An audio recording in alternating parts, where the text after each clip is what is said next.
আবারও আমাদের কথা শোনালেন শেখ হাসিনা। বলা বাহুল্য তার কথা মানেই অক্ষমতা, অসহায়ত্ব, যেটা দেখে খুব মজা পাই। আমি আগেও বহুবার বলেছি, সে কারণে তার বক্তব্য শুনি এবং এটা একটু বুঝতে চাই যে তিনি তার নেতাকর্মীদের কি বলতে চাইছেন। এবার অবশ্য একটা কল রেকর্ড যেটা উনি ফাঁস করিয়েছেন, ফাঁস করান উনি এগুলো, সেটায় একটা আশার বাণী আছে তার কর্মীদের প্রতি।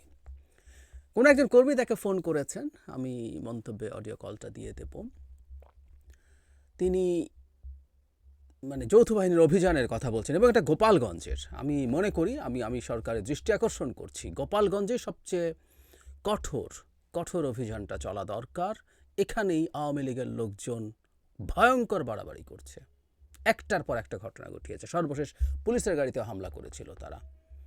স্বাধীন গোপালগঞ্জ বাংলাদেশ মেনে নেবে না, আওয়ামী গোপালগঞ্জ।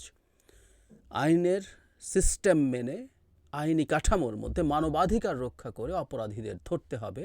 বহু অপরাধী সারা দেশ থেকে গিয়ে ওখানে পালিয়ে আছে বলে ভাবার যথেষ্ট কারণ আছে। যাই হোক, সেখানকার একজন কর্মী ফোন করেছিলেন, যৌথ বাহিনী অভিযান চলছে, তারা বাসায় থাকতে পারছেন না। বাসায় থাকতে বছরের পর বছর, বছরের পর বছর, ১.৫ দশক বহু মানুষকে দেননি আপনারা। এখন অপরাধ করেছেন, জেলে থাকতে না চাইলে বাসায় থাকতে পারবেন না, এটা খুব স্বাভাবিক।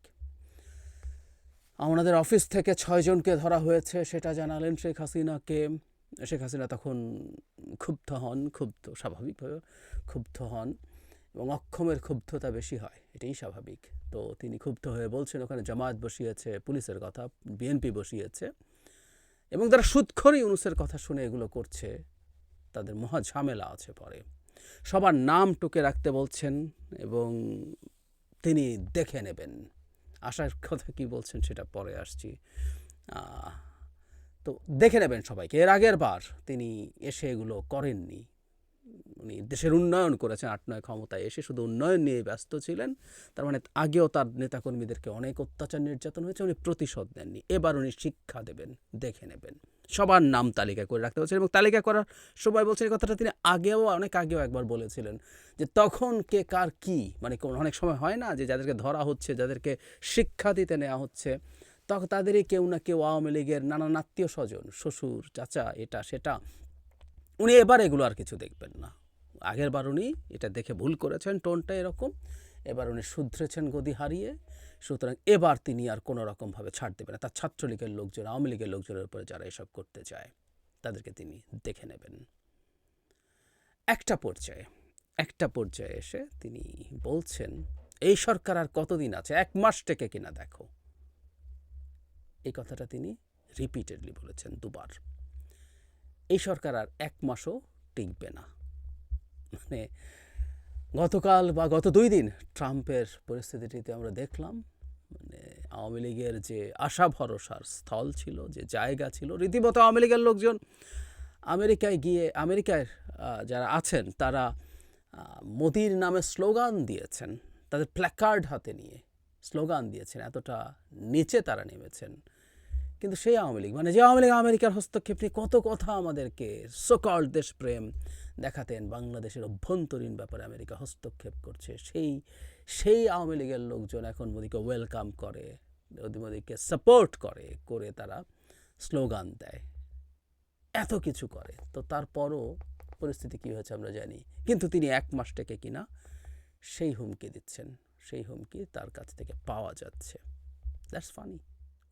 তবে তার এই ফোন কল ফাঁস করা একটা জিনিস আবার বোঝা গেল, সেটা হলো তিনি এতদিন বেশ কিছুদিন হলো তিনি রীতিমতো ঘোষণা দিয়ে বক্তৃতা করছিলেন বিভিন্ন ফোরামে। কখনো কখনো কেউ সত্যি সত্যি একত্র হয়েছে, সেখানে তিনি তার বক্তৃতা করেছেন, সেটা শোনানো হয়েছে। কখনো কখনো ওয়েবিনারে হয়েছে, ২-৩ জনের কনভারসেশনে হয়েছে, কখনো কখনো অনেক মিলে একটা অনলাইন মিটিংয়ে হয়েছে। কোনো না কোনো ফর্মে বক্তৃতা করছিলেন তিনি। এবার আবার ফোন কল ফাঁস করালেন। তার মানে এই বক্তৃতাবাজি বন্ধ হচ্ছে কিনা সেটা আমাদের খেয়াল রাখতে হবে। ঘোষণা দিয়ে এই বক্তৃতা করা ভয়ঙ্কর ব্যাপার ছিল এবং সর্বশেষ তিনি যেটা করেছেন ৫ ফেব্রুয়ারি, তার যে প্রভাব বাংলাদেশে পড়েছে সেটা শেখ হাসিনা কেয়ার করেন আমি মনে করি না, কিন্তু সেটা নিয়ে বাংলাদেশ সরকার যেভাবে প্রতিবাদ করেছে ভারত সরকারের কাছে, সেই প্রতিবাদ কাজ করেছে কিনা সেটা আমাদের একটু দেখতে হবে।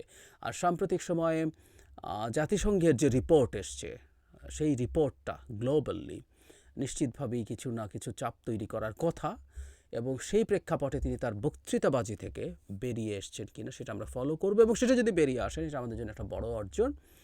আর এই ফোন কল লিক করার ব্যাপারটাও আমার মনে হয় আস্তে আস্তে পরের ধাপে করতে হবে। আসলে ওনাকে বাংলাদেশের অভ্যন্তরে কোনো না কোনো ফর্মে কোনো না কোনো উস্কানি দেয়া থেকে দূরে থাকতে হবে, সেটা বন্ধ করতে হবে।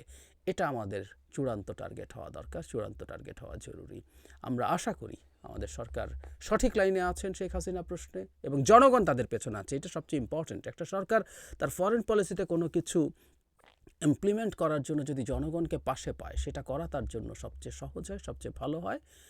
আমরা আছি আমাদের সরকারের পেছনে। সরকার ধাপে ধাপে এই সব কিছু অর্জন করতে পারবে বলে আমরা মনে করি। শেখ হাসিনা বাংলাদেশে বসে বাংলাদেশের মানুষকে হুমকি দিচ্ছে, সরকারকে হুমকি দিচ্ছে, সরকারকে তাচ্ছিল্য করছে, এগুলো আমরা দেখতে প্রস্তুত নই। আবার একটা পাল্টা ব্যাপার আছে, দেখতে ভালোও লাগে। ওই যে বলেছিলাম, এগুলো প্রত্যেকটা অসহায়ত্ব, অক্ষমতা। নেতাকর্মীকে উজ্জীবিত রাখতে হবে, তাই 1 মাস থেকে কি না দেখো, এই ধরনের কথাবার্তাও তাকে আসলে বলতে হচ্ছে। What a PT.